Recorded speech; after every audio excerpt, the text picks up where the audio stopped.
Gravação iniciada. Boa tarde, conselheiros, conselheiras. Vamos iniciar a sessão das 14 horas do dia 8 de dezembro de 2020. Iniciando pelo item 13 da pauta, recorrente bag, pack e embalagens. Relatora Fabiana. Vamos lá. Trata-se de recurso voluntário interposto em face do acórdão 12.52.270, proferido pela segunda turma da DRJ do Rio de Janeiro, que julgou improcedente a impugnação e manteve o crédito tributário à hora descrita. São tributos do Simples, então tem IRPJ, PIS, COFINS, CSLL, IPI e débitos previdenciários. Todos os créditos descritos foram acrescidos de multa de ofício de 75% e de encargos moratórios. Na origem, tem-se termos de constatação fiscal, elaborado a partir de fiscalização em que foi verificada a movimentação financeira incompatível com a receita declarada, segundo informações obtidas através da CPMF. Se constatou uma movimentação em torno de 5 milhões, enquanto a receita declarada foi em torno de 193 mil no ano de 2007, da IPJ 2008. Dado seu detalhamento acerca das informações necessárias ao desembaraço presente feito, permito-me transcrever parte do relatório do acórdão, que não está muito grande. Então, vamos lá. De acordo com o TCF, o interessado foi intimado e reintimado a apresentar os livros comerciais fiscais e extratos bancários de conta corrente, poupança e de aplicações financeiras. Decorridos 6 meses da primeira intimação, sem que apresentasse os extratos bancários, o interessado autorizou a fiscalização a solicitá-los diretamente às instituições financeiras. Os livros de área e razão também não foram apresentados. A fiscalização, então, solicitou os extratos bancários às instituições financeiras, em observância ao disposto no artigo 3º, inciso 7 do Decreto 3724. Dispostos os referidos documentos, elaborou planilhas contendo os valores creditados que foram submetidos ao interessado para a comprovação de sua origem. Em resposta, o interessado limitou-se a informar que a origem dos recursos é proveniente de empréstimos bancários, adiantamentos de receitas futuras, limite em conta corrente, capital de giro com garantia de aval do sócio. Excluídos os valores dos créditos intitulados como liberação garantida por se tratarem de empréstimos efetuados pelo interessado, conforme informações do Banco Santander, da Mérito Real, os demais créditos discriminados às folhas 265 e 268 ensejaram lançamento de ofício. Bom, e o que não teve, então, esclarecimento foi considerado omissão de receita, e, em função disso, se entendeu que houve insuficiência nos valores recolhidos de tributos do Simples. Cientificado dos autos de infração, o interessado apresentou impugnação, acompanhada de documentos, alegando em síntese que o auto de infração está em dissonância com os fatos, visto que a maioria dos créditos alçados na sua conta, movimento, refere-se a procedimentos internos bancários, chegando a ser lançado até 4 vezes, dependendo da movimentação interna no banco. Aqui eu não vou ler toda essa parte, porque ele está explicando como ele entende que isso acontece, essa movimentação por diversas vezes. Essas afirmações já fizeram parte das explicações fornecidas ao atuante, que não solicitou as informações necessárias às instituições financeiras e deixou de solicitar os contratos de operações financeiras, empréstimos, contratos cancelados. Foi informada a dificuldade em conseguir os documentos bancários, inclusive foi autorizada a quebra do seu sigilo financeiro. Dessa forma, ficou prejudicado de fazer prova junto à Receita Federal, com amparo no artigo 5º, inciso 34, a linha A e 55 da Constituição Federal e no artigo 145.1 do CTE. Agora eu volto. O acórdão recorrido entendeu que a contribuinte não logrou comprovar a origem dos valores creditados em suas contas bancárias, como se observa dos trechos pertinentes. Acho que aqui não precisa ler, né, presidente, esse trecho do acórdão. O recurso voluntário reproduz os argumentos da impugnação, no sentido de que os valores que transitaram em suas contas bancárias não configurariam receitas, pois se tratavam de empréstimos e que jamais teve intenção de sonegar tributo. O recurso fez acompanhar de documentos que já constavam nos autos, a saber, extratos ilegíveis do Banco Rural, contrato de cédula de crédito bancário com Itaú, extratos do Itaú, extratos do Sudameris, extratos do Banco Real e documentos do Itaú e do Unibanco ilegíveis. é o relatório. Eu conheço o recurso porque ele é tempestivo e atende aos demais requisitos e passo a analisar o mérito. Da falta de comprovação da origem dos valores creditados em contas bancárias. A questão ora posta cinge-se exclusivamente à necessidade de comprovação da origem dos valores que transitaram nas contas da recorrente e que destoam dos valores declarados no ano calendário de 2007. O argumento central da recorrente é de que os valores que transitaram em suas contas bancárias dizem respeito a empréstimos, como se infere aqui eu não vou ler. No termo de constatação fiscal foi assentado expressamente que, e aqui eu reproduzo dois trechos que deixam isso muito claro. Após o envio dos extratos bancários pelas instituições financeiras, efetuamos a conciliação bancária excluindo as transferências entre contas, datas e valores e de mesma titularidade. E lavramos o termo de 22 de setembro de 2001, a fim de que o contribuinte comprovasse a origem, a tributação dos créditos relacionados no demonstrativo anexo, a fim de amplo direito de defesa. Volto para o voto. Ao contrário do que afirma a recorrente, a autuação não se baseou nas transferências entre contas e nem nos créditos de empréstimos que transitaram por meio das contas garantidas, como se observa do termo de constatação fiscal. Aqui, esses trechos que são cópias, às vezes a gente não consegue fazer uma marcação correta, assim, então está meio falhado. Mas o que é importante aqui é que o próprio termo de constatação fiscal destaca que foram excluídos esses valores que eram relativos a trânsito de valores entre as contas da própria recorrente e esses valores dessas contas garantidas, porque o argumento dela é que esses valores seriam referentes a contas garantidas que por isso transitavam na conta diversas vezes. E aqui o termo fala expressamente que excluímos os valores dos créditos intitulados como liberação garantida por se tratarem de empréstimos efetuados pelo contribuinte. O objeto dos autos de infração consta na lista de créditos de origem não comprovada, as folhas 265 a 268, contra os quais a recorrente não se opôs de forma suficiente e individualizada. Ao contrário, na peça recursal, a transcrição dos extratos bancários está elegível, assim como parte dos documentos acostados ao recurso voluntário.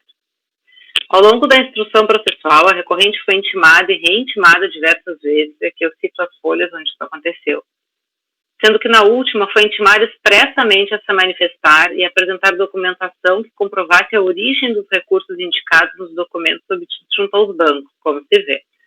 E aqui eu reproduzo um trecho dessa última intimação, onde consta expressamente quais seriam as provas que a recorrente deveria fazer para confrontar os valores que foram apurados, sem lastro nas declarações.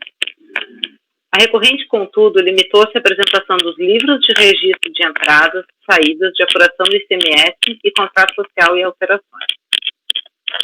Os documentos ora acostados e que já constavam nos autos, desacompanhados de esclarecimentos pontuais e de outros elementos que indiquem a origem dos valores creditados em suas contas, não foram capazes de afastar a presunção relativa de omissão de receitas, como bem acentuou a decisão de piso. Com efeito, cabia recorrente afastar a presunção de omissão de receitas, conforme os artigos 42 da Lei 9430 e 3731 do CPC, de aplicação subjetiva e subsidiária no processo administrativo fiscal. Esse é o entendimento pacífico no âmbito do CARF dessa turma julgadora, exemplo do seguinte julgado aqui, de relatoria do conselheiro Paulo Henrique. Por fim, correta a decisão de piso quando manteve a exigência de ofício das insuficiências de recolhimento decorrentes das alterações de alíquotas resultantes das mudanças de faixas de receita bruta por força da omissão de receita. Face ao exposto, entendo que o recurso não merece provimento. Então, nego o provimento. Ok, então a relatora está negando provimento, não comprovação da origem dos recursos, caracterizando a omissão de receita. Todos de acordo aqui?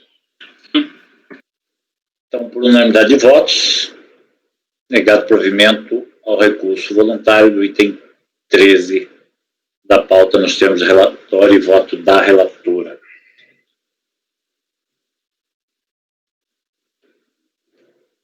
Vamos em frente. Item 14, autoposto BIM a recorrente, relator Cléucio Nunes. Vamos lá, Cléucio.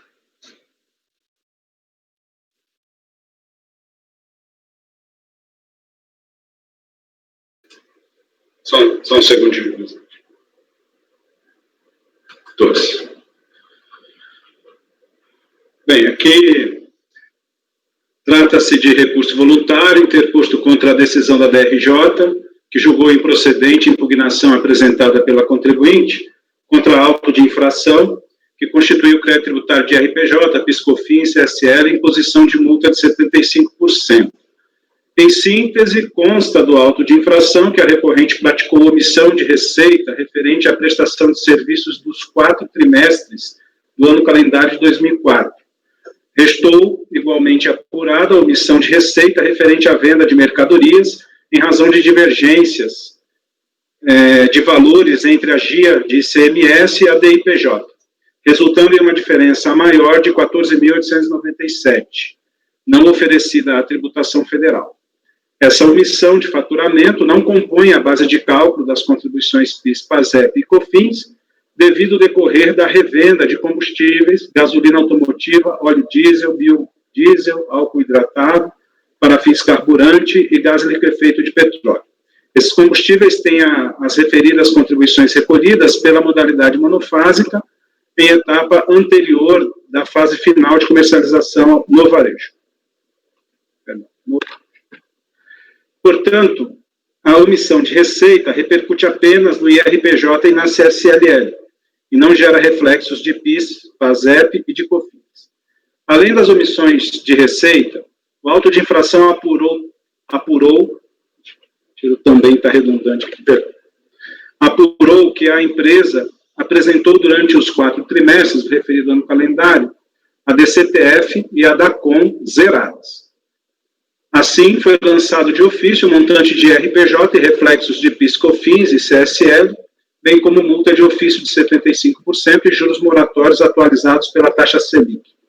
A empresa apresentou impugnação administrativa, alegando, em resumo, que não restou provada a prestação de serviços a ensejar o fato gerador do imposto sobre a renda, a omissão da entrega do LALUR não autorizaria a autuação, devendo a Fazenda aferir se a impugnante não teria sofrido prejuízo em anos anteriores, não havendo fato gerador para o IRPJ e subsistente também os lançamentos das contribuições reflexas.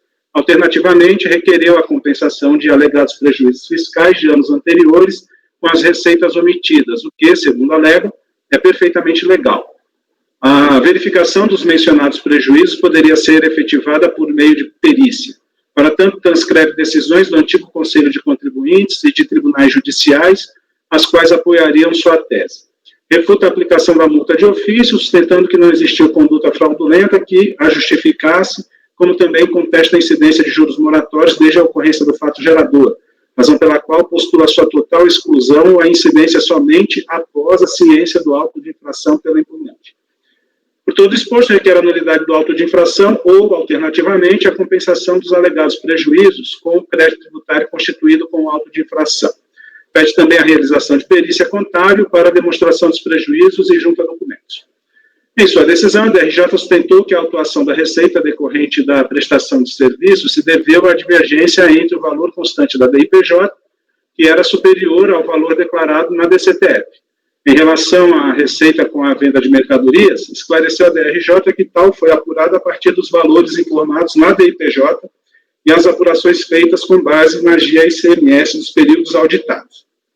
Assim, concluiu a DRJ, a autuação não se fundamentou em meros indícios, abre aspas, mas em prova direta do descumprimento de obrigações tributárias pela fiscalizada, tendo no curso do procedimento fiscal sido colhidos elementos probatórios suficientes para dar sustentação ao lançamento fiscal em litígio. Fecha aspas. Sobre a alegação de compensação de prejuízos fiscais, a DRJ alegou que, em consulta ao SAPLE, não foram encontrados saldos compensáveis. Sobre a incidência da multa de ofício e juros moratórios com base na taxa Selic, sustentou a decisão da primeira instância, sua regularidade, porque prevista em lei e, no caso de multa, não ocorreu a aplicação de multa qualificada, o que justificaria a inconformidade da contribuinte sobre a inocorrência de fraude. No mais, afastou o pedido de perícia porque os elementos dos autos eram suficientes para embasar a autuação e, permanecendo o lançamento de RPJ, por relação de causa e efeito, teria que ser mantida a exigência das contribuições reflexas. Intimada da decisão de primeira instância, a recorrente interpôs recurso voluntário, reiterando os mesmos argumentos da impugnação. O processo foi distribuído para a minha relatoria e este é o relatório. Voto. Eu estou admitindo o recurso, o presidente, ele atende todos os requisitos e no mérito. Conforme o relatório, a controvérsia se resume à autuação fiscal que constituiu o crédito tributário de RPJ e contribuições reflexas, fundada em omissão de receitas decorrentes de prestação de serviços e de venda de mercadorias verificadas nas documentações fiscais da recorrente. Com relação às receitas omitidas oriundas de prestações de serviços, o auto de infração relata que a recorrente praticou omissão de receita referente à prestação de serviço do ano calendário de 2004. A apuração de omissão de receita decorreu do batimento entre os livros contábeis da empresa em que, realmente, constam receitas de prestações de serviços e a DCTF e a DIPJ, nas quais a recorrente declarou não ter havido nenhuma receita. Em que pese parte dos documentos contábeis juntados aos autos estarem ilegíveis, não há como negar que nos meses de janeiro a março e agosto a dezembro de 2004, houve lançamento de receita de prestações de serviços que não foram declaradas tanto em DCTF quanto na ficha 6A, referente à demonstração do lucro real. No tocante à omissão de receita referente à venda de mercadorias, o auto de infração informa que no primeiro trimestre de 2004, a empresa obteve uma receita de venda de mercadorias de 1.434.000, que foi confirmada mediante auditoria nos livros de entrada e saída de mercadorias e na GIA ICMS. Na DIPJ, no entanto, a empresa declarou uma receita de venda de mercadorias de 1.303.000, evidenciando omissão de receita. Registre-se que o prejuízo fiscal do primeiro trimestre de 2004, declarado na DIPJ, de R$ 1.390, foi revertido para o lucro líquido tributável, o que deu um resultado positivo de R$ 129.905. Sobre a alegação da recorrente de que teria prejuízos acumulados nos períodos anteriores, a DRJ esclareceu que, consultando o sistema SAPRE, não se encontrou o referido saldo. Assim, não há o que prover sobre o montante do crédito tributário de RPJ constituído relativo à omissão de receita. Quanto aos reflexos de PIS, COFINS e CSL, prevê o artigo 24 da Lei 9249, de 95, que deverão ser calculados os reflexos de PIS, COFINS e CSL, utilizando-se a mesma base de cálculo. É aqui eu reproduzo o dispositivo. Assim, está correta a incidência das contribuições sociais reflexas, pois que respaldadas em previsão legal explícita. Sobre o ponto referente à multa de ofício, aqui, presidente, eu estou aplicando a legislação nessa parte, não sei se compensa fazer a leitura de todo esse trecho, não. Aplicando as duas súmulas, CARF 2 e CARF 4. Então, eu acho que é para conclusão, aqui, por fim, no presente processo, o pedido de prova pericial para apurar-se prejuízos que a recorrente alega ter acumulado em anos anteriores, primeiramente porque não se detectou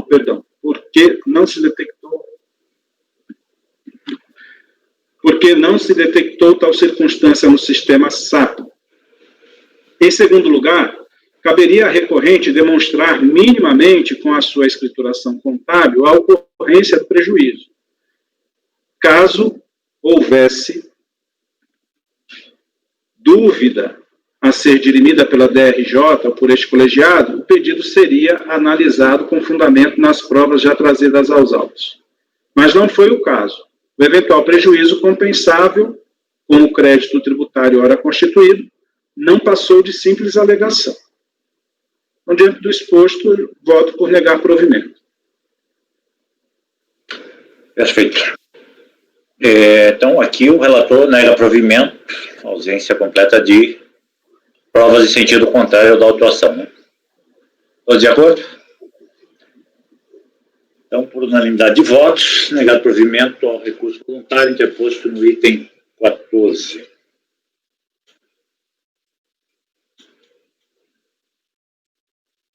Item 15, recorrente da Cala Segurança e Vigilância, relator Paulo Henrique.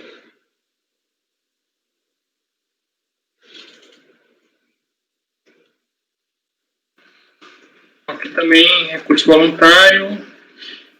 A decisão da DRJ foi parcialmente procedente. E, mais uma vez, um auto de infração para exigência de RPJ e reflexos em relação ao período do ano calendário de 2005. Como descrito no TVF, a recorrente teria deixado de registrar em sua escrituração comercial créditos constantes dos extratos bancários fornecidos à autoridade fiscal e comprovadamente relacionados a receitas provenientes de prestação de serviço. Os referidos valores foram considerados como omissão de receitas por força do artigo 42, parágrafo 2º da Lei 9.430 e utilizados como base de cálculo para a constituição dos créditos tributários dos tributos acima discriminados. Então, aqui não é omissão por presunção legal de omissão de receitas com base em depósito bancário. Ele comprova que os depósitos bancários se referem à prestação de serviço, né? Então, há previsão lá no próprio parágrafo 2º do artigo 42, uma vez que comprova que é receita tributável, que haverá tributação dessa receita. Vista que a recorrente deixou de escriturar e oferecer a tributação às receitas de prestação de serviços, tendo em vista que não apenas em relação ao calendário de 2005, mas também nos anos de 2006 a 2008, a recorrente apresentou DIPJ zeradas, foi imposta a multa de ofício qualificada no percentual de 150%.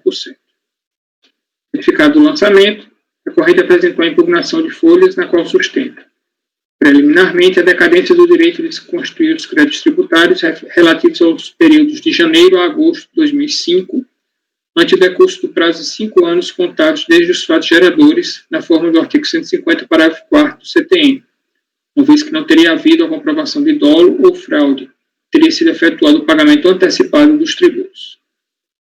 2. Destaque em relação à alegação acima, que estaria comprovado que os valores creditados em janeiro de 2005 se refeririam a fatos geradores ocorridos em dezembro de 2004, de modo que, ainda que a contagem do prazo decadencial se faça com base no artigo 173, inciso 1 do CTN, teria ocorrido a decadência.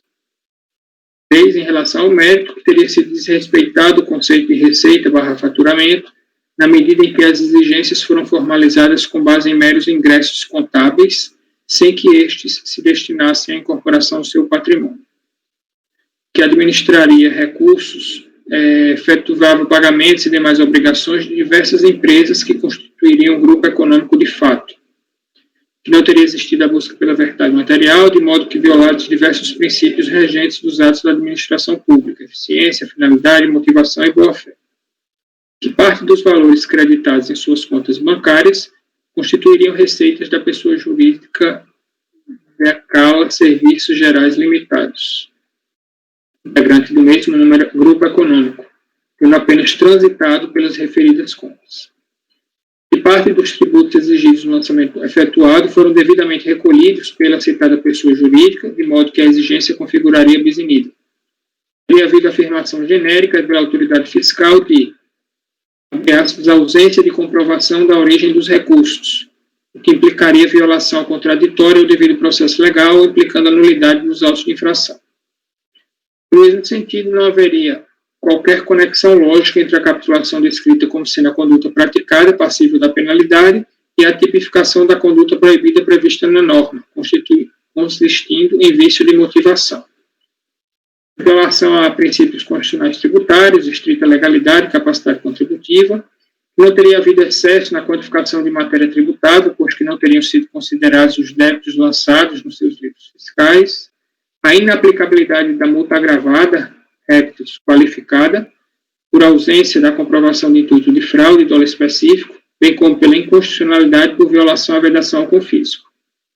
Por fim, a ilegalidade da aplicação da taxa de juros de mola calculada com base na taxa Selic.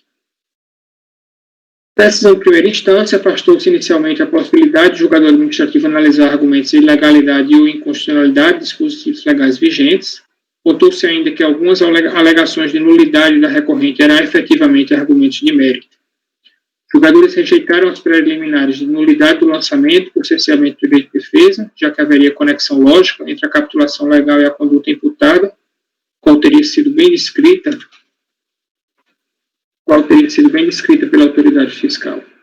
E de violação ao princípio da capacidade contributiva, uma vez que estariam vinculados à legislação tributária em vigor.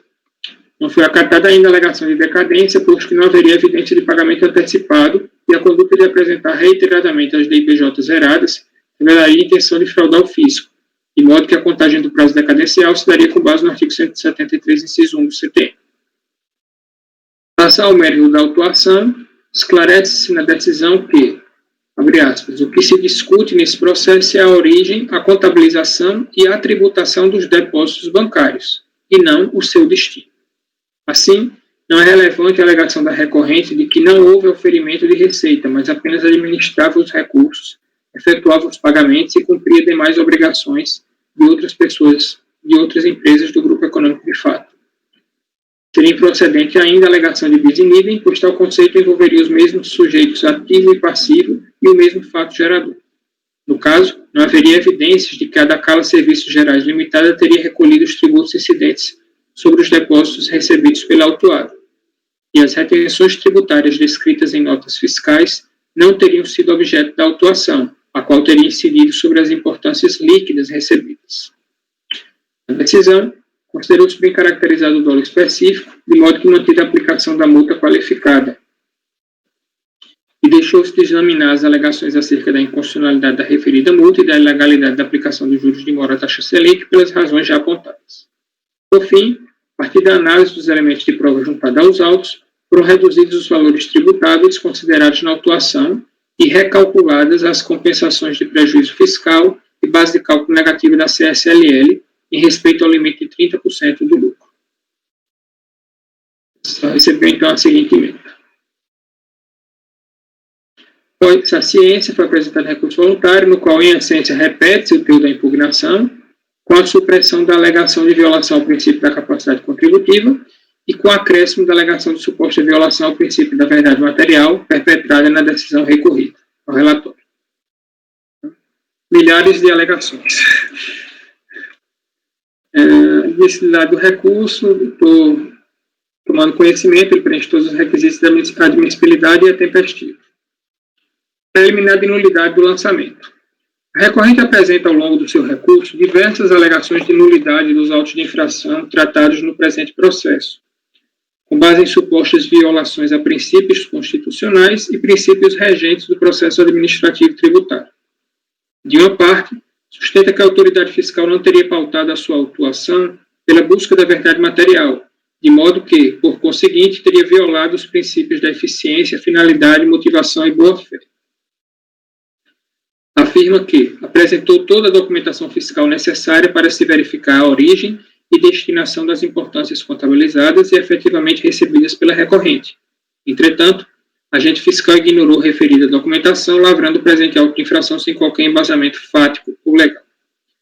Em outro momento, afirma que teria havido violação ao direito à ampla defesa e ao contraditório, uma vez que, vou ler só a parte destacada, não há a menor descrição da forma pela qual se chegou à conclusão de que não há comprovação de que os valores representam receitas da recorrente ou em que circunstâncias foram levadas em conta.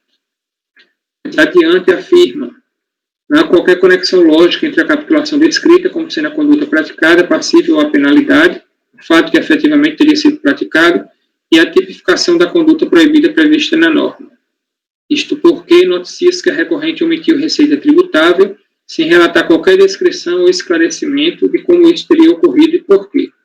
Frise, o trânsito dos recursos em sua contabilidade não é fato suficiente para configurar a base de cálculo dos tributos exigidos. Por fim, aponta a ausência de motivação nos autos de infração contra ela lavrados e a violação ao princípio da estrita legalidade. As alegações da recorrente não poderiam estar mais distantes da realidade.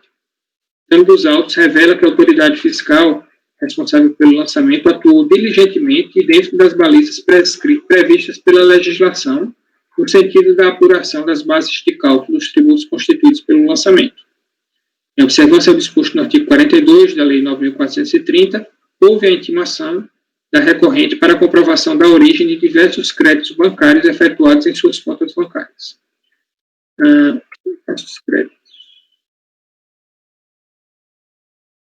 Diante da resposta apresentada pela recorrente, comprovada a mencionada origem, a autoridade fiscal intimou a recorrente a comprovar a contabilização de determinados créditos bancários. A partir daí, os autos de infração foram lavrados para a constituição dos créditos tributários com base na previsão legal explicitamente contida no parágrafo 2º do referido dispositivo legal. Transcrito. Documentos de constituição do crédito tributário descrevem acuradamente os procedimentos adotados, as conclusões extraídas e a base legal que ampara o lançamento. Ao contraditório e ampla defesa, houve o respeito nos limites necessários no âmbito do procedimento fiscal, já que, a princípio, a apuração se relacionava à presunção legal. No processo fiscal, porém, as referidas garantias foram amplamente asseguradas por meio dos recursos cabíveis. Não existiu, portanto, qualquer violação aos princípios invocados pela recorrente e eventual descompasso entre as referidas conclusões e as provas apresentadas, é matéria a ser discutida na análise do mérito da autuação. Vou colocar uma conclusão só aqui.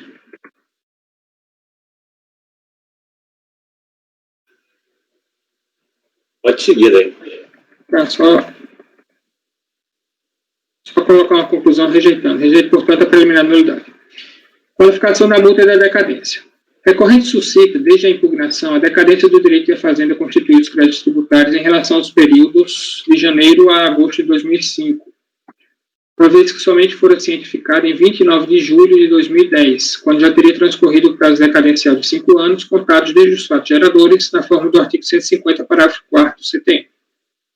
Suscita que teria ocorrido o pagamento antecipado, ainda que parcial, dos tributos, e que não haveria comprovação de fraude e ou dolo específico capaz de deslocar a contagem do prazo decadencial para o formato prescrito no artigo 173, inciso 1 do CTM. E aí eu vou falar da questão da decadência, acho que eu posso pular a posição do RESP, né, da posição do STJ, e aí eu passo para a página seguinte. No caso sob análise, não há notícia nos autos de qualquer valor pago e ou confessado pela recorrente em relação aos tributos devidos no ano calendário 2005, o que seria suficiente para inviabilizar a atividade homologatória por parte do fisco e assim justificar o deslocamento da contagem do prazo para a forma determinada pelo artigo 1731 do CTM. Há, contudo, diversas notas fiscais nas quais é possível observar o registro de retenções na fonte, bem como por apresentar os registros contábeis das citadas retenções, de modo a atrair a aplicação da súmula 123. Por outro lado, no lançamento foi aplicada a multa de ofício qualificada no percentual de 150%, uma vez que estaria caracterizada a prática prevista no artigo 71, inciso 1, da Lei 4.502 de 64. A ratificação da referida qualificação influiria na definição da forma de contagem do prazo decadencial, de maneira que passo ao exame de tal tema no presente tópico. A autoridade fiscal justificou a aplicação da multa qualificada nos seguintes termos. Considerando que o contribuinte no ano calendário de 2005 a. Deixou de registrar em seus livros contábeis e, consequentemente, de oferecer à tributação receitas de prestação de serviços. B. Entregou DIPJ com os valores zerados. E aí tem 3.2. Considerando que também nos anos de 2006 a 2008 a empresa entregou suas DIPJs com todos os valores zerados, apesar de ter realizado a atividade econômica, mostrando ser esta uma prática reiterada e não um evento isolado ocorrido no ano calendário de 2005. 3. Considerando que tais práticas retardaram o conhecimento por parte da autoridade fazendária da ocorrência do fato gerador da obrigação tributária principal, conforme o artigo 71, inciso 1 da Lei 4.502, foi aplicada multa qualificada nos termos do artigo 44, inciso 1, parágrafo 1º da Lei 9.430. De fato, ficou comprovado nos autos que a recorrente deixou de registrar em sua escrituração comercial, em todos os meses do ano de 2005, valores de créditos realizados em suas contas bancárias e originados da prestação de serviço, o que revela que não foi um mero equívoco, mas uma prática reiterada. Além disso, o fato de haver apresentado a DIPJ relativa ao referido ano calendário inteiramente sem valores, configura outro elemento de prova no sentido da configuração do intento doloso da recorrente e tentar impedir ou retardar o conhecimento por parte da autoridade fiscal da ocorrência dos fatos geradores. Ainda que não seja relevante para o lançamento fiscal a apresentação de DPJ com valores zerados também em relação aos anos calendários subsequentes, as condutas acima já são suficientes para justificar a aplicação da multa qualificada. Não é possível se acatar a alegação da recorrente de que não haveria a comprovação do dolo específico de sua parte. Não há como se entender que não houve intenção por parte da autuada de praticar os mencionados atos e deixar de escriturar inúmeros créditos bancários e de deixar de informar todas as informações que deveriam ser prestadas por meio da DPJ. Procede ainda o argumento da recorrente no sentido de que a multa teria sido inválida por ter sido aplicada com base em dispositivo revogado à época da lavratura dos autos de infração, de 44, inciso 1, parágrafo 1º. Efetivamente, o mencionado dispositivo é invocado no termo de verificação fiscal. Contudo, nos autos de infração, a aplicação é embasada no artigo 44, inciso 2 da mencionada lei, que era a redação vigente à época dos fatos geradores, de modo que é a regra aplicável conforme o artigo 144 do CTN, já que, apesar de se tratar de sanção, as legislações posteriores não modificaram em nada o percentual e hipótese de incidência. A alegação de cerca de inconstitucionalidade, eu invoco a súmula CAF número 2. E ainda o artigo 26A do decreto 70.235. Todo exposto deve ser mantida a aplicação da multa qualificada, tendo em vista o enquadramento dos atos praticados pela recorrente na conduta dolosa prevista no artigo 71, inciso 1, do decreto 4502. Eu acho importante julgar aí antes, porque tem a questão da decadência, né? Mas acho que dá para colher junto, né? Tudo. Tem algum questionamento aí? Do voto do relator? A gente pode ler o mérito, depois a gente pode conduzir. Então, o referido fato ainda faz com que a contagem do prazo decadencial se realize na forma do artigo 1731 do CTN, conforme acima exposto. Desse modo, tratando-se de fatos geradores ocorridos de janeiro a dezembro de 2005, o transcurso do referido prazo somente se iniciou em 1º de janeiro de 2006, de modo que a data da ciência, 29 de junho de 2010, e não do mês de julho, como alegado, não teria ocorrido ainda a decadência. Voto, pois, por negar provimento ao recurso voluntário em relação às referidas matérias. O mérito. Em relação ao mérito do lançamento, a recorrente se limita a repetir as alegações já trazidas na impugnação, sem apontar objetivamente qualquer equívoco na cuidadosa análise que os julgadores de primeira instância realizaram a partir dos argumentos e provas apresentados. A única crítica direta feita pela recorrente à decisão recorrida é realizada na passagem do seu recurso que, sob a alegação de violação ao princípio da verdade material, contesta a exigência de que os valores de terceiros que transitaram por suas contas fossem escriturados em conta de luto, bem quando confronta a suposição utilizada pelos julgadores de que o tomador de serviços não pode atrasar mais de 3 meses o pagamento pela prestação de serviços. Não são observados os vícios apontados na decisão recorrida.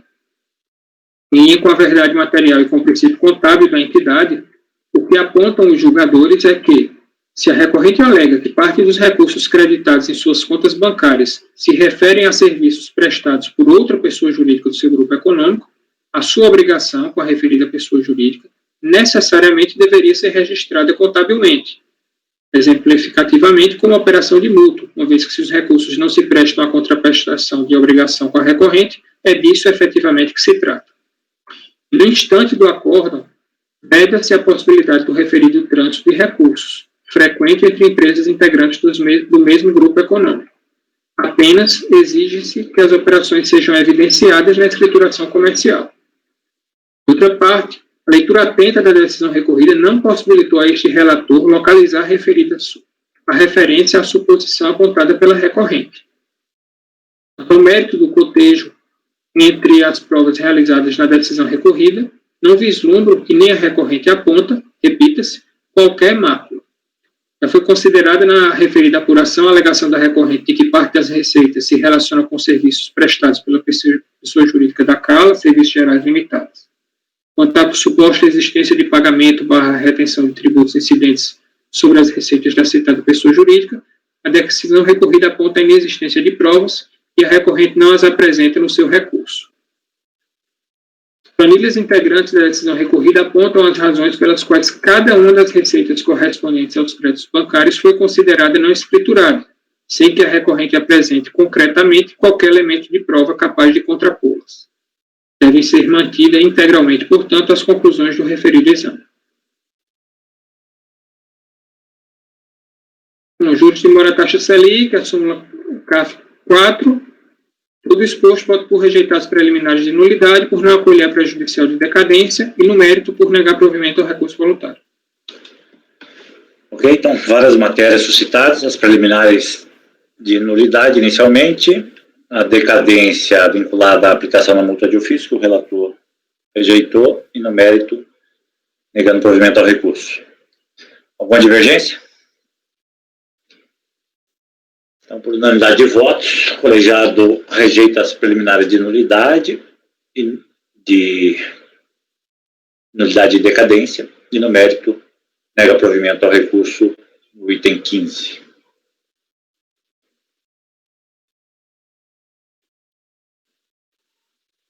Seguindo a pauta, item 16, Comércio de Alimentos Nova York, relatora Fabiana. Presidente, neste caso, o 16 e o 17 são praticamente a mesma situação, só um é receita da atividade e o outro é receita de serviços ou de depósito, se não me engano. Perfeito. Aqui eu botei o nome que estava no recurso, que é M-Taub, mas é a antiga Combustíveis Nova York, eu botei entre parênteses, por isso que no 16 está com um nome e no 17 está no outro, eu segui o que estava no e-processo. Aqui na pauta são os dois como Nova York, né? Ah, é? Deixa eu ver aqui. Que deve ser o que está no e-processo. Não, acho que no e-processo tem M-Taub, que acho que foi inclusive o que eu me vali, que é a nova denominação da Nova York. Mas, enfim. Então, temos mais um caso de omissão de receitas, tributação reflexa. Aqui teve arbitramento do lucro, com base na receita conhecida, e multa qualificada. Eu mudei a coisa dos destaques aqui por uma letra mais agradável aos olhos. Espero que para vocês também seja. Vamos lá, então. Trata-se de recurso voluntário interposto em face do acórdão tal, proferido pela segunda turma da DRJ de São Paulo, que julgou improcedente a impugnação e manteve o crédito tributário de RTJ, de CSLL, incluídos multa de ofício majorada e juros de mora calculados até julho de 2014. Na origem, tem-se auto de infração que apurou omissão de receitas de atividade econômica nos anos calendário 2009 e 2010, bem como a apresentação das DIPJ 2010 e 2011 zeradas, ocasião em que também se verificou a falta de declaração em DCTF do IRPJ e da CSLL devido, os quais não foram recolhidos. Em sede de fiscalização, a Receita buscou junto aos bancos e obteve cópias das movimentações financeiras da recorrente, por meio das quais foram apuradas diferenças entre estas e as receitas consignadas nas DIPJ. E aqui eu reproduzo o quadro da fiscalização, que apurou uma diferença bastante considerável, porque teve em 2009 uma receita de mais ou menos 5.600.000 e no calendário seguinte de 7.700.000 e as DIPJ zeradas. A recorrente interpôs a impugnação, onde alegou em síntese os seguintes argumentos. Parte dos valores que circulam em suas contas constituem investimentos que ingressam e posteriormente regressam ao fundo. Se os valores não representam ingresso de novas receitas, faturamento ou renda para fins de tributação legal. Há também valores que diz respeito a transferências bancárias, desconto de ordem de pagamento, vou só corrigir aqui que tem um erro. Empréstimos, lançamentos de valores de cartão de crédito em duplicidade, que seriam inservíveis para tributação, pois não seriam ingresso de receita. A necessidade de perícia para fins de verificação dos valores. Nem todos os valores decorrentes de lançamento de cartão de crédito representam receitas tributáveis. E há valores de resgate automático que circulam diversas vezes na conta corrente. Aqui ele fez uma confusão quando fala que é vedada a aplicação de multas de 75% e 150% concomitantemente, porque em um dos autos se aplicou a multa de 75% e no outro de 150%. É contra esse mesmo recorrente, é o caso do item 17. E aí eu acho que ele entendeu mal que eram duas autuações distintas e uma delas teve multa qualificada e na outra teve só a multa de ofício. 75% ele entendeu que as multas seriam sido aplicadas concomitantemente, mas é uma para cada autuação, que apurou o fato distinto. Um é omissão de receitas da atividade e o outro é de depósito bancário, se não me falha a memória. Com a impugnação, juntou documentos consistentes em planilha de lançamento dos extratos bancários. O acórdão recorrido entendeu que a falta de oferecimento das receitas da tributação, somada à ausência de documentação contábil e de recolhimento dos tributos, configurou omissão de receitas e tentativa de redução dos tributos e contribuições federais devidas. E por força do intuito de dificultar a ação fiscal, bem como o propósito de não recolher os tributos devidos, foi mantida a multa qualificada de 150%. O acórdão afastou as alegações de inconstitucionalidade, também rejeitou o pedido de perícia, por entender que os documentos constantes nos autos foram suficientes, que não havia dúvida técnica a ser sanada por meio de laudo pericial. Por fim, manteve a apuração reflexa de CSLL em razão da mesma base fática apurada no presente processo administrativo, amparo na Lei 9430, artigo 28. O recurso voluntário aventa em preliminar que a decisão recorrida seria nula, que enfrentou matéria não alegada na impugnação, qual seja o cerceamento de defesa. Em razão disso, entendeu o recorrente que se a decisão se refere a outros fatos, então seria nula. Defendeu a necessidade de realização de prova pericial e, no mérito, reiterou que foi errônea a base de cálculo do arbitramento proposto pela autoridade competente, pois teria sido composta por valores que entende não poderia integrar a base de cálculo dos tributos. Assim como na impugnação, indicou os valores que entende não devem compor a base de cálculo usada no arbitramento. Insurgiu-se, por fim, contra a multa qualificada e a alegada aplicação concomitante de multa de 75% e 150%. É o relatório. Então, eu conheço do recurso. Passo a analisar essa preliminar de nulidade. Em preliminar, a recorrente alega que a decisão recorrida seria nula por ter enfrentado matéria não ventilada na sua impugnação, notadamente o tema do cerceamento de defesa. Ainda que o acórdão proferido pela DRJ tenha tratado de matéria estranha, os temas objeto da impugnação foram devidamente enfrentados, tanto que a recorrente contra eles pôde se insurgir por meio do presente recurso voluntário. Desse modo, não há que se falar em nulidade, que só se configura quando presentes algumas das circunstâncias previstas no artigo 59 do Decreto 7235 e quando houver prejuízo à defesa da recorrente. No caso concreto, o excesso de matérias abordadas na decisão recorrida não causou qualquer prejuízo à recorrente. Desse modo, diante da ausência de prejuízo à defesa, rejeita a preliminar arguída. Pode seguir. A DRJ falou mais do que devia? Exato. Foi só um pedacinho. Conforme relatado, o recurso voluntário basicamente se limitou a reproduzir os argumentos trazidos em impugnação. Dessa forma, tendo em vista que a fundamentação do recurso voluntário não agregou novos elementos jurídicos, vale-me da previsão contida no parágrafo 3º do artigo 57 do RICARD e adota, então, o voto condutor como razões desse julgamento. Aqui eu faço uma observação só em relação ao pedido de prova pericial, porque o recorrente fala disso como se fosse uma preliminar de nulidade, que eu entendo que não é, que isso é matéria de mérito. Então, isso vai ser enfrentado junto com o mérito. Então, tendo em vista que estou inteiramente de acordo com os fundamentos lançados na decisão ACOR, com base na disposição regimental, vale-me das razões de decidir do voto condutor, que não são as mais extensas. Acho que dá para fazer uma leitura dinâmica, né, presidente, aqui? Sim, por favor. Porque acho que todos vocês conhecem de cor e salteado essa fundamentação. Então, de acordo com a fiscalização, foram constatados ingressos nas contas bancárias decorrentes de pagamentos por meio de cartão de débito ou crédito referentes à revenda de combustíveis derivados de petróleo, os quais caracterizam a omissão de receitas da atividade nos anos calendários de 2009 e 2010. Aqui a parte legal a gente pode pular.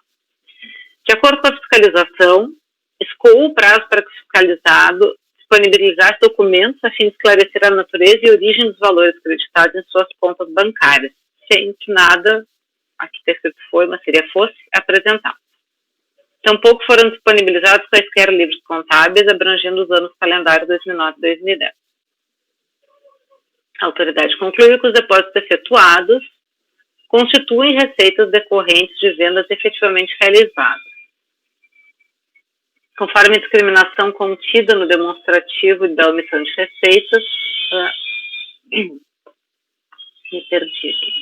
apuradas em conta correntes bancárias nos anos calendários 2009 e 2010, as administradoras de cartões de débito e crédito em razão de vendas efetivamente realizadas depositaram nas contas correntes do fiscalizado os seguintes montantes. E aí aqui eles indicam as receitas de vendas por cartão de crédito. Como observado no curso da ação fiscal, as receitas de vendas não foram consignadas nos livros contábeis e também não foram objeto de registro nas DIPJs que foram entregues zeradas. Além disso, não foram efetuados quaisquer recolhimentos de tributos e contribuições federais. É que se reproduz o que a gente já falou, eu quero ir para aqui. Muito bem. No caso presente, a fiscalização intimou a empresa a esclarecer e comprovar adequadamente a origem dos recursos depositados em suas contas correntes incompatíveis com as suas receitas, as quais não foram declaradas e nem escrituradas em livros contábeis. Em relação aos depósitos bancários, e aqui, como eu falei, são duas autuações, uma fala de receita da atividade, outra fala de depósito. O termo é o mesmo, o texto é exatamente o mesmo, então aqui vai ter referência a depósito. Eles separaram as autuações, mas mantiveram o mesmo texto da fiscalização. Então vai se misturar o assunto aqui de depósito e de receita da atividade. Em relação aos depósitos bancários, os quais foram considerados como receitas da atividade contestadas pela contribuinte, temos a tecer as seguintes considerações. No caso do Banrisul, afirma a contribuinte que há valores, os quais se constituem de investimentos, ou seja, ingressam na conta corrente e posteriormente regressam ao fundo. Os documentos de folhas tais constituem planilhas de lançamento dos extratos bancários, os quais em nada comprovam a origem dos recursos ingressos na conta bancária.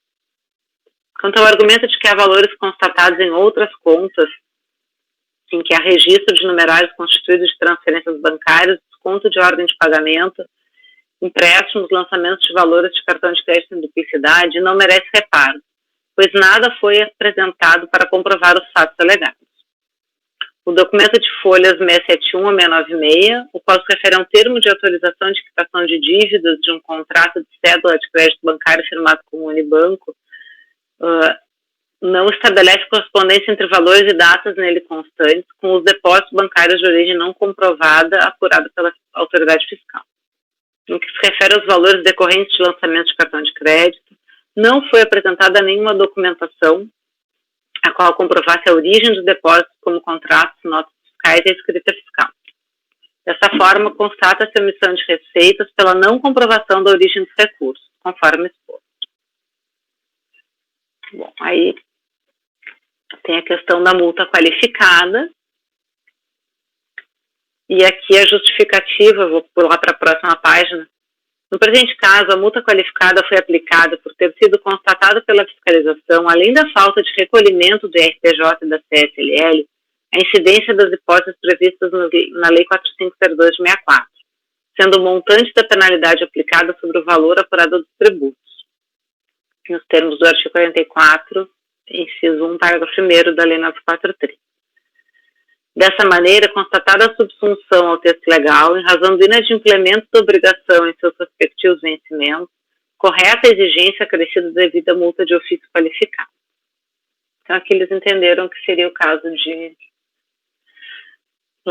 dos artigos da Lei 4502, que fala de dolo, fraude e simulação.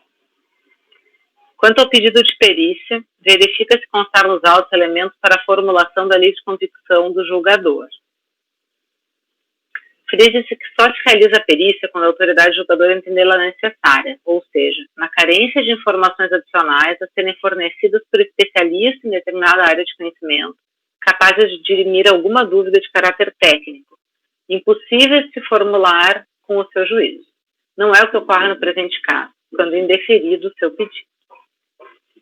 Em acréscimo, aí digo eu, vale destacar que as alegações da recorrente de que os documentos acostados à impugnação não teriam sido analisados e mencionados pelo julgador de piso não merecem acolhida, pois a decisão cujos fundamentos ora se reproduziu expressamente assentou que a documentação em referência não serviu para comprovar suas alegações. Por todo exposto, na bem fundamentada decisão, entendo que o recurso não merece provimento. Uma leitura meio dinâmica, não sei se ficaram com alguma dúvida. Eu fiquei curioso porque o contribuinte, parece que a fiscalização ela pegou o que era venda de cartão de crédito e débito, as operadoras de cartão, e considerou receita da atividade dele, né? Porque era posto de gasolina. Isso, e aí ela até foi benéfico para ele, porque aí aplica aquela alíquota de 8%. Acho que é 8%, não, é 8%, é menos, né? A alíquota é normal, a base de cálculo presumida que é 1,6%. 1,6%, é bem menos. Mas ele relata, pelo menos estava olhando no TVF, ela relata que é uma auditora, que teria lançado também alguma coisa a título de depósito bancário de origem não comprovada. Será que está no outro processo? É isso? É exatamente o caso. Por isso que eu falei que achei interessante separar, porque não precisaria, ele poderia fazer uma... Também achei. Eu demorei pensando de qual é a diferença aqui entre um e outro, porque eu lia o termo e eram exatamente as mesmas coisas que estavam ali. Aí eu consegui ver pelas emendas, que um falava de receita de atividade e o outro dos depósitos. E o caso é exatamente assim, ó, as mesmas alegações por parte da fiscalização e o recurso é idêntico, à exceção da questão da multa, que ali visivelmente foi uma confusão do recorrente, porque é uma multa em cada uma das autuações, então na outra a multa é de 75%, não foi qualificada. Tinha uma anulidade, né, suscitada, isso, e que é verificada, e é aquela da decisão, né? Conheço o recurso voluntário, rejeita preliminar arguído e no mérito nego o provimento. Ok. Todos de acordo aqui? Compreenderam a discussão aí?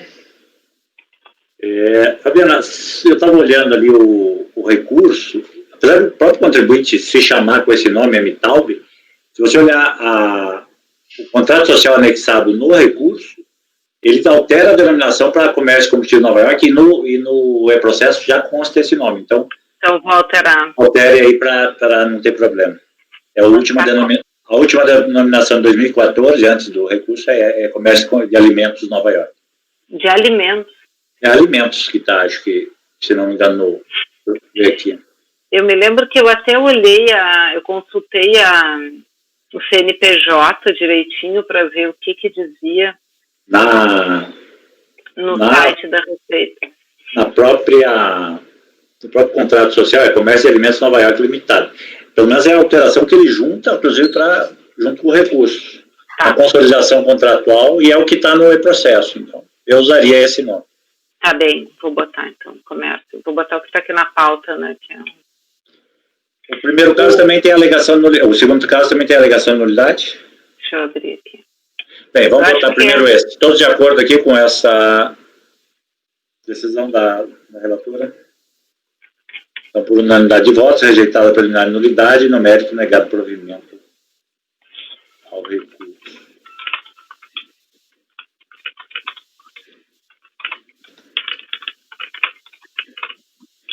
Só confirma do outro se é idêntico nessa parte. Uhum.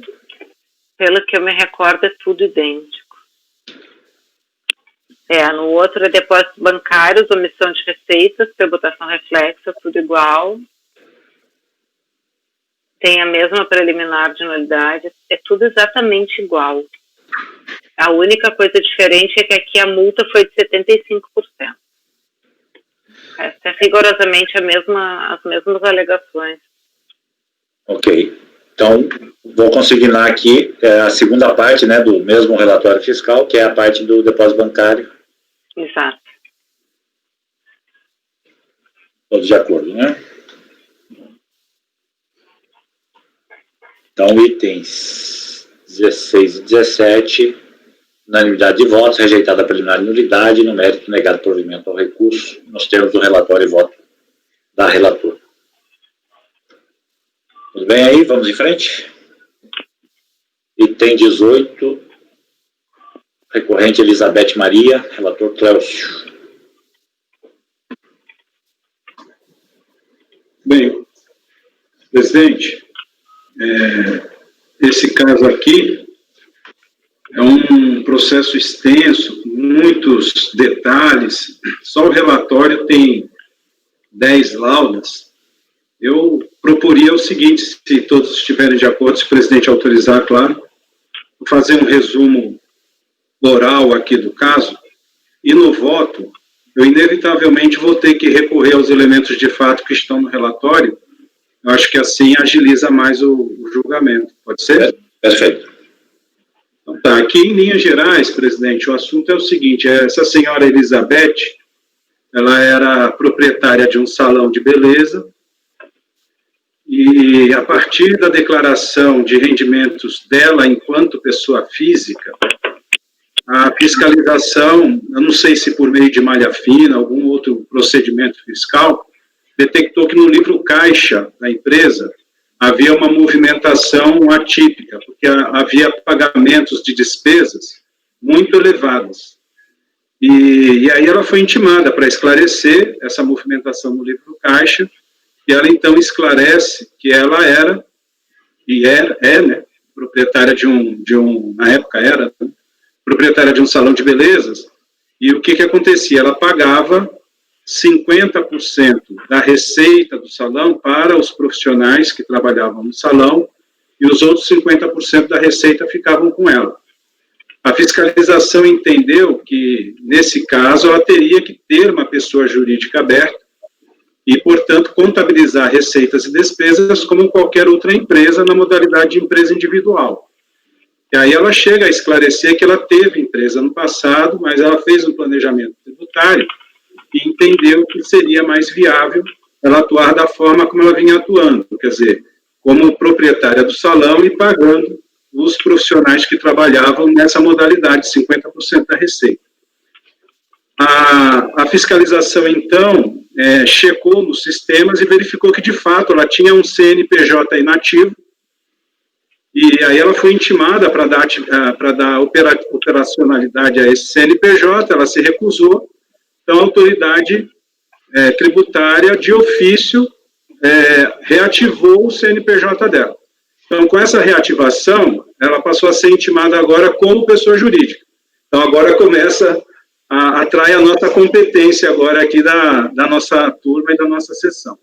E aí a pessoa jurídica é intimada para comprovar, portanto, toda a sua movimentação contábil, obviamente que a empresa não tinha, porque o CNPJ estava inativo, e aí a partir daí é que a fiscalização faz todo o trabalho de auditoria fiscal e detecta o seguinte, o que ela fazia?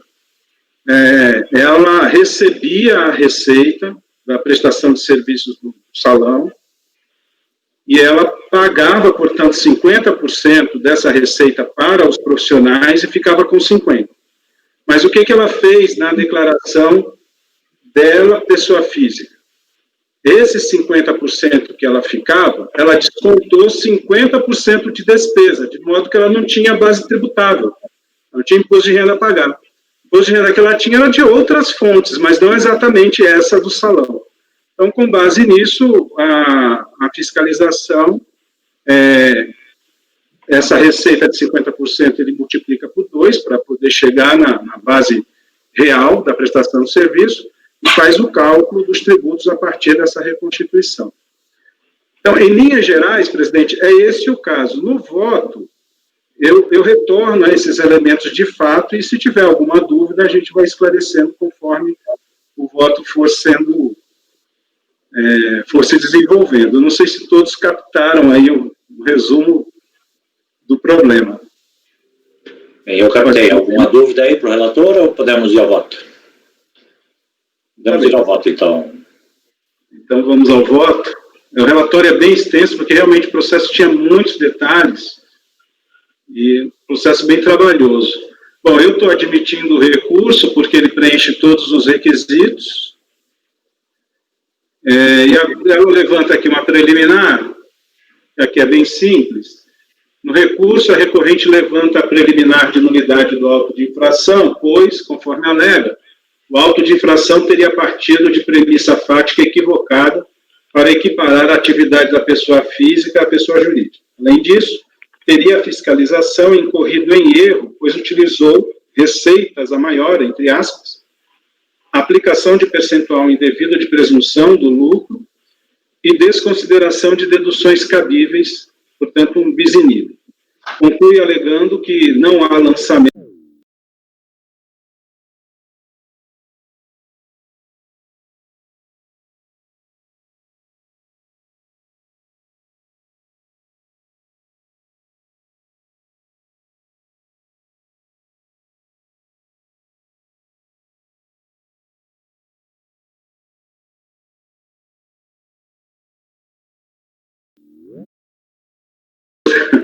Todo mundo caiu.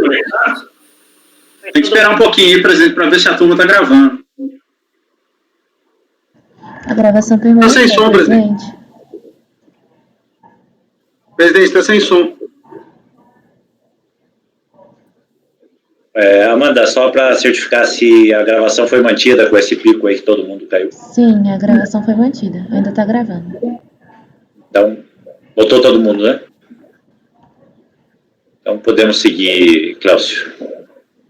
Flávio, você quer falar alguma coisa? Eu achei que o Cláudio estava congelado, mas não está não. Não estou congelado, não. Está frio aqui onde eu estou, mas eu não cheguei a congelar ainda. Bom, a preliminar se confunde com o mérito, presidente. Eu vou apreciar essa preliminar com o mérito, tá bem? O mérito. Conforme o relatório, observa-se que a controvérsia decorre dos seguintes eixos. Item 1, se a concorrente praticava atividade econômica que demandava a abertura de pessoa jurídica, da necessidade de abertura de pessoa jurídica. Item 2, em caso afirmativo, se remunerava profissionais autônomos com vínculo empregatício, remuneração dos profissionais. Item 3, se a remuneração recebida dos clientes da empresa constituía receita não oferecida à tributação da pessoa jurídica, da omissão de receita. Item 4, se era a hipótese de arbitramento do lucro e se foram atendidas as regras pertinentes do arbitramento do lucro e reflexos de PIS, COFINS e CSE. E 5, a incidência dos reflexos PIS, COFINS e CSE. Finalmente, 6, se era cabível a incidência de multa de ofício de 75% e correção dos juros pela taxa Selic. Passemos à análise de cada um dos pontos. Item 3.1, da necessidade de abertura de pessoa jurídica. Conforme se depreende dos autos, a recorrente durante um período funcionou como pessoa jurídica e chega a admitir em suas defesas que encerrou a empresa de caso pensado.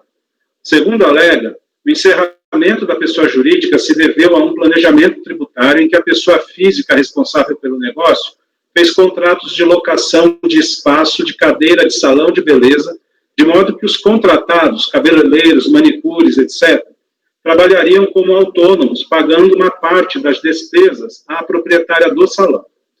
O TVF demonstra que o procedimento de fiscalização teve início com a análise da declaração de imposto de renda de pessoa física, em que constava do livro caixa receitas e despesas que praticamente se anulavam.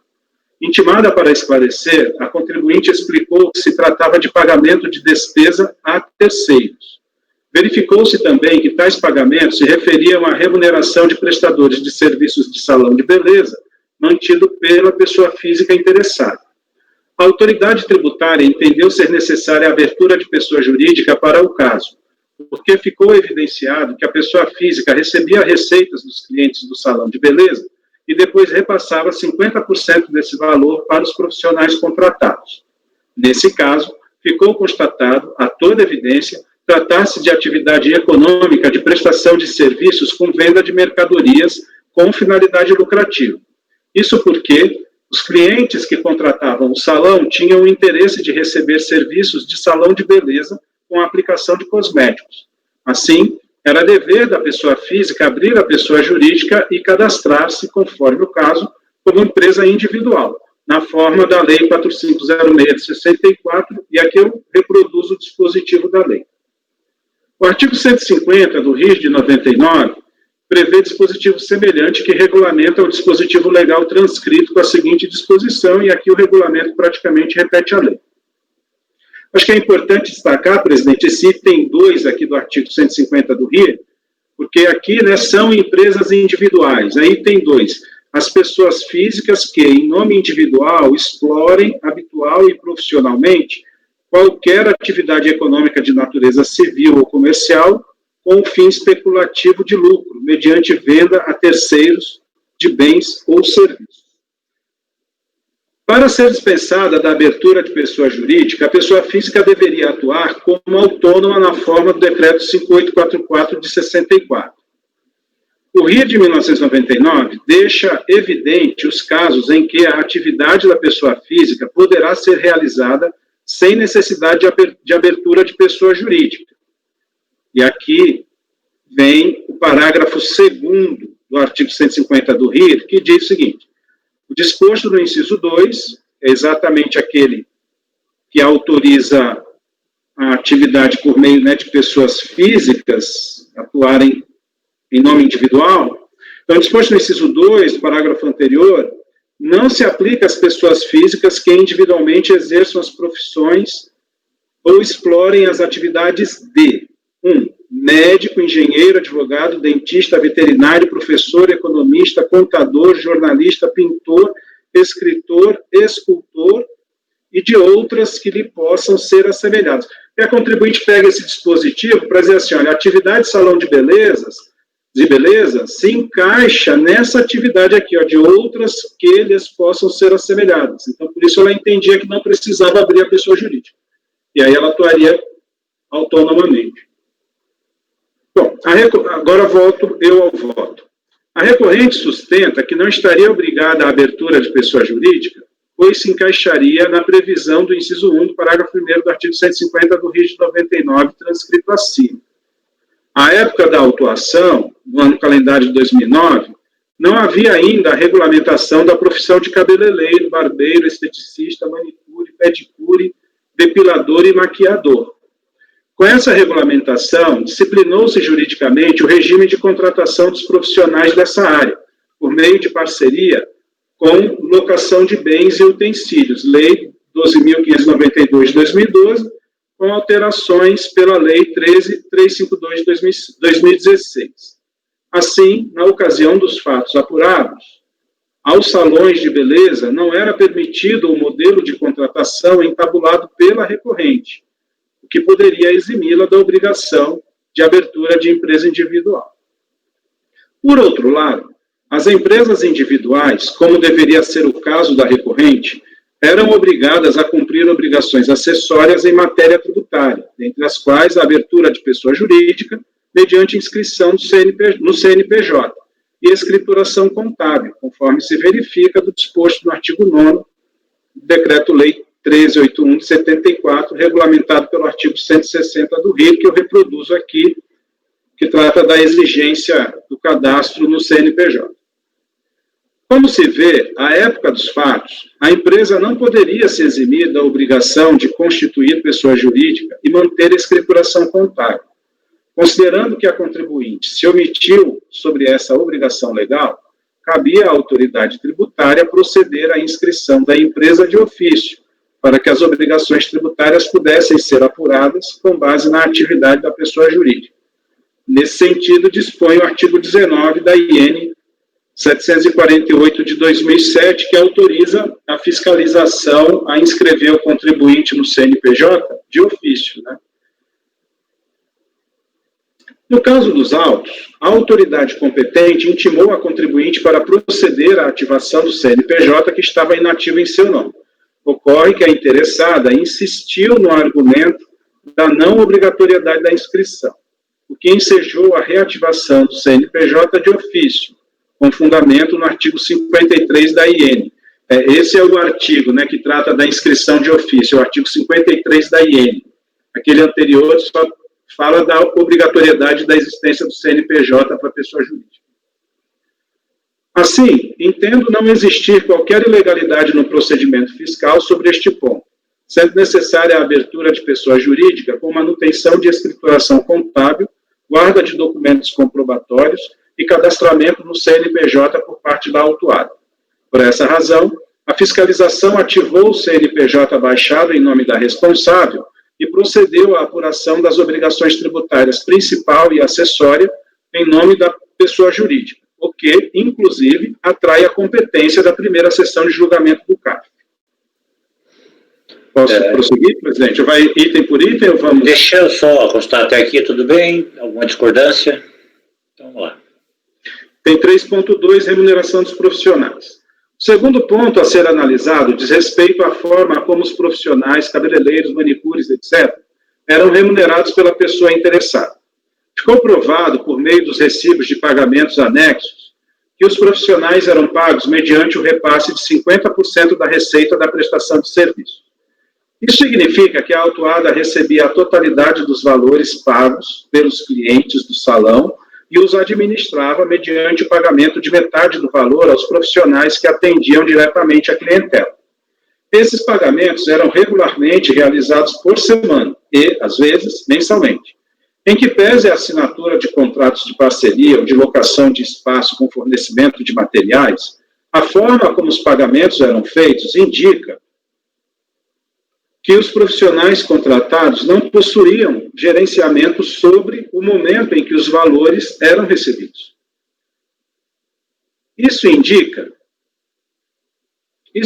que os profissionais contratados não eram juridicamente autônomos, mas empregados da empresa individual. Note-se que, em caso de profissional autônomo, a relação jurídica de prestação de serviços se dá entre o profissional e o cliente, o que justifica um regime de remuneração direta do prestador de serviço. No caso dos autos, havia uma triangulação em que o cliente pagava para o salão e este repassava uma parte dessa receita a título de remuneração ao prestador de serviço, do serviço. Além disso, conforme restou comprovado, a autuada mantinha 56 profissionais entre cabeleireiros, manicures, pedicures, entre outros, que atuavam em 2 endereços do mesmo salão de beleza, podendo, inclusive, realizar a venda de produtos, denotando um nível de organização típico de uma sociedade empresária. Ressalte-se que descabe a alegação da autuada de que a atividade de cosmética e salão de beleza é equiparável à dos profissionais autônomos, tais como advogados, médicos, engenheiros, entre outros. A extensão de tal regime para outras atividades assemelhadas não deve ser interpretada de forma aberta, mas restritiva, pois se trata de exceção à regra que considera a atividade individual de natureza comercial como equiparável à pessoa jurídica. Vale reproduzir outra vez o dispositivo e eu reproduzo aqui outra vez. Assim, a atividade exercida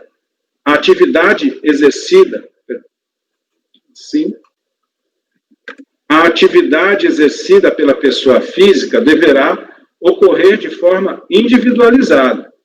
Ora, não é crível que em um salão de beleza, com 56 profissionais contratados, se possa considerar o exercício individualizado de atividade econômica por uma pessoa física. Tanto assim que foi necessária uma regulamentação especial para esse tipo de atividade, conforme se verifica com a Lei 12.592 de 2012 e alterações. Antes dessa regulamentação, não havia instrumentos normativos legais para essa equiparação em sentido abstrato, isto é, cabível para todos os casos, devendo ser cada situação analisada individualmente.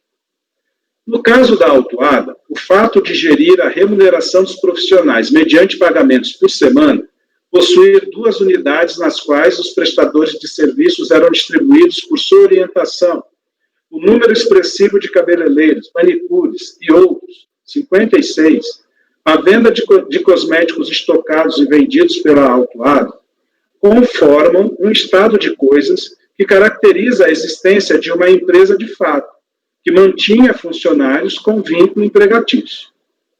Aliás, Sobre este ponto específico, não convence a transcrição de julgado da Justiça do Trabalho que não reconheceu o vínculo empregatício de uma das colaboradoras do salão.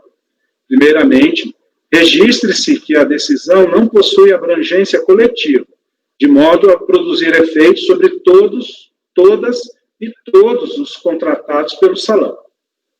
Por outro lado, tratando-se de decisão individual, os elementos probatórios analisados pela Justiça do Trabalho no caso podem não ser os mesmos que indicam tratar-se de trabalho com vínculo empregatício no caso da presente autuação. Isto posto, não há também o que ser provido neste ponto, mantendo-se a autuação quanto à caracterização de atividade econômica desenvolvida por pessoa jurídica e não por trabalho autônomo. Ok. Segundo ponto, até aqui tudo bem? Todos de acordo? 3. Da omissão de receita.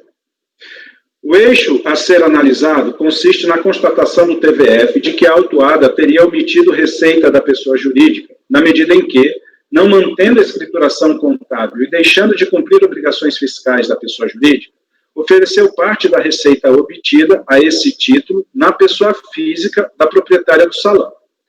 Conforme explicado no relatório, a presente autuação fiscal sobre a pessoa jurídica decorreu de procedimento fiscal iniciado na pessoa física da proprietária do salão de beleza. Intimada para esclarecer os valores de receita e de despesa com remuneração de terceiros constantes do livro caixa de sua declaração individual de rendimentos, descobriu-se que se tratava de pagamentos feitos aos prestadores de serviço, cabeleireiros, manicures, etc., que trabalhavam no salão de beleza de propriedade da então fiscalizada.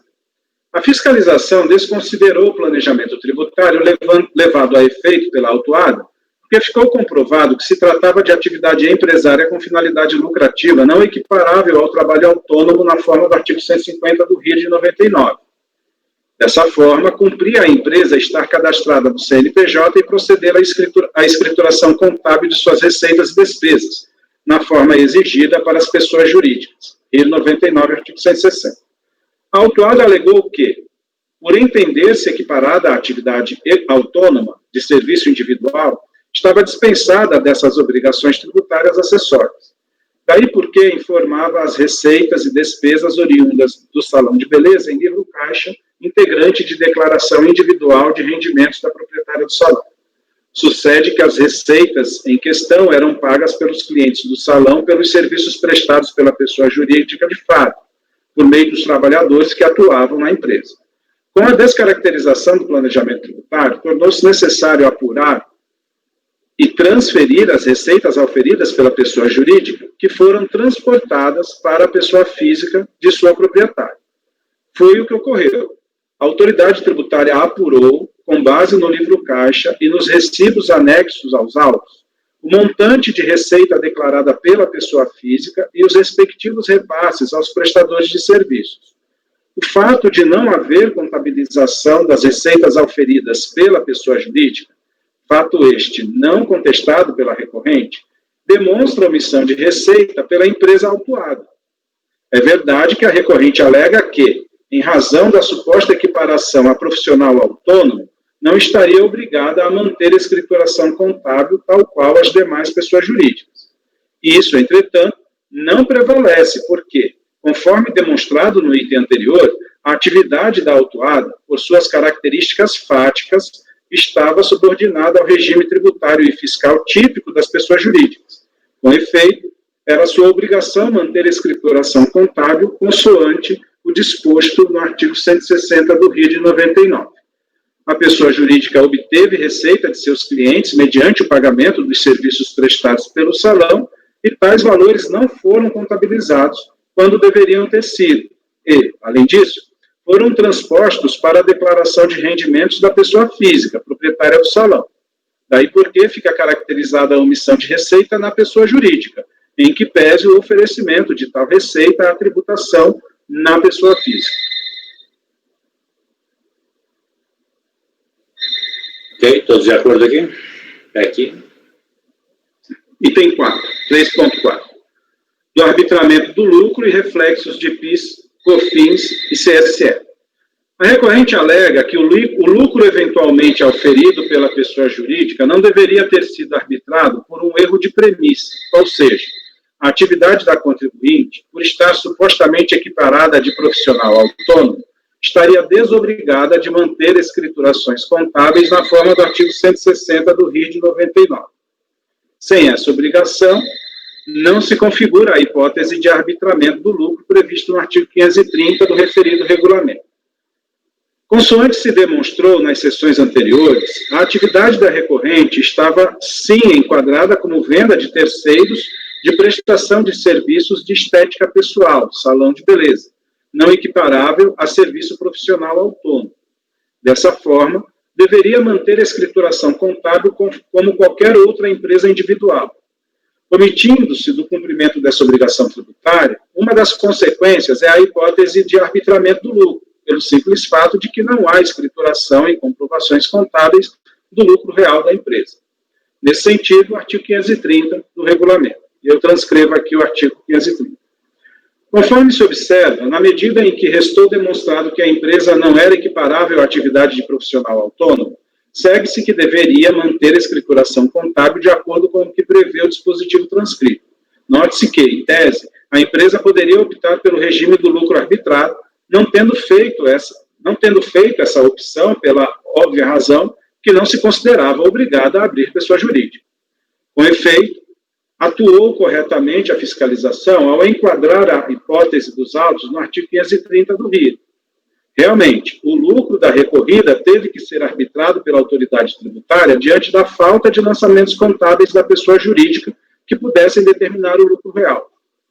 Dito de forma mais simples, não havia contabilização de receitas e despesas dedutíveis para se saber a base de cálculo do IRPJ, forçando-se, pois, o seu respectivo arbitramento.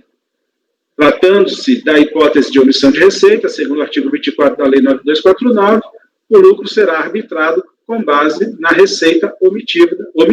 E aqui eu transcrevo o dispositivo. Nesse sentido, o artigo 537 do RIR regulamenta a norma transcrita para esclarecer o seguinte, aqui eu transcrevo também o artigo 532 do RIR, e aqui, presidente, os percentuais definidos no artigo 519 do RIR são os referentes ao coeficiente de lucro presumido, fixado pelo artigo 15 da 9249, e aí ela vai cair nos 32%, né, de lucro presumido por ser prestação de serviços. Assim, cabia à autoridade tributária apurar a receita omitida e, com base nela, aplicar o coeficiente a que corresponde à atividade auditada e, em seguida, majorá-lo com um percentual de 20% do lucro, do arbitramento do lucro. Neste ponto, é necessário relembrar que, conforme explicado pela DRJ, com base nos documentos dos autos, a pessoa física calculou o seu respectivo imposto de renda, deixando de submeter à tributação parte da renda tributada.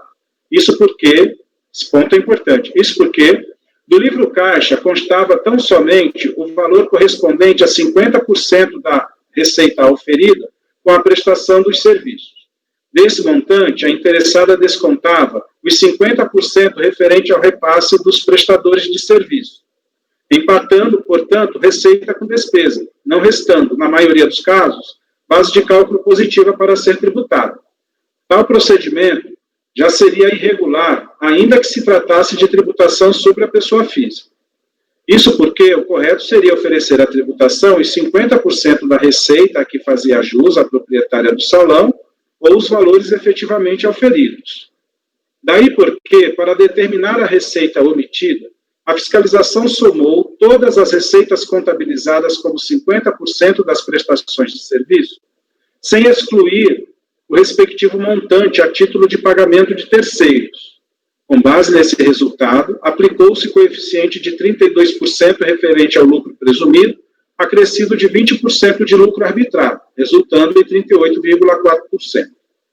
Assim, o cálculo do lucro presumido,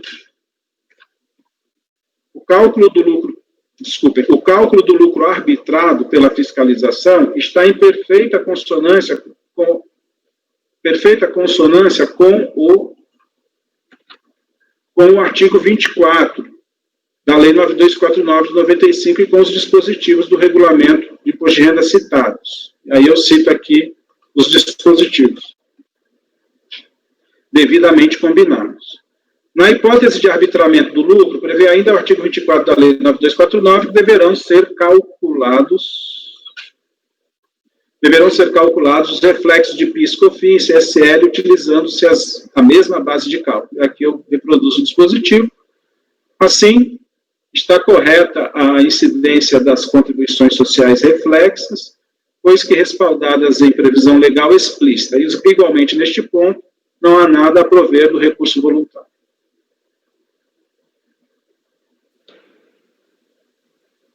Ricardo, quer questionar? Eu não entendi direito aqui. A receita obtida, que foi tributada pelo auto de infração, é 50% da prestação de serviço? Eu tinha entendido que a fiscalização teria tributado, pego esses 50%, né, que seria a parte que caberia à dona, à proprietária lá do salão, e acrescentado os outros 50% que corresponderia à receita que ela repassa para os profissionais. Mas aqui, nesse parágrafo final, aqui você está dando a entender que só os 50% que foram incluídos no auto de infração é isso? Onde é, Ricardo? Qual é a minha passagem do meu voto?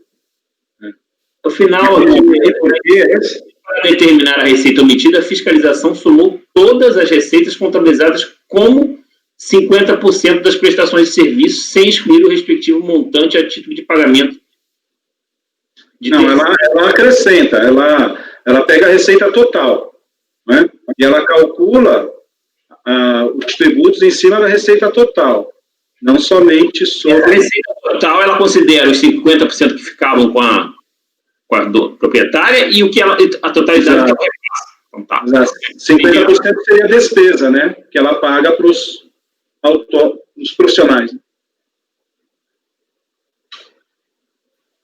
Ok. Acho que agora só essas aplicações da súmula aí para concluir, né? Aí já pode colher os votos. Ali eu estou aplicando as súmulas, presidente. Esse caso aqui da multa de ofício, taxa Selic, é o que a gente está acostumado a lidar aqui. Bom, por fim, conclusão. Diante do exposto, conheço o recurso, afastando a preliminar arguida por se confundir com o mérito e, neste ponto, voto por negar provimento, mantendo a decisão de primeira instância nos termos em que foi proferido. Ok, então o relator está conhecendo e negando provimento. Fui colhendo aos poucos, estou de acordo aqui com as votos e as concessões. Então, por unanimidade de votos, afastada a preliminar e nulidade, no mérito, negado provimento ao recurso, no item 18. 1h40 aí de trabalho, vamos fazer um intervalinho de uns 10 minutos. Sim? Peço o apoio para suspender a gravação.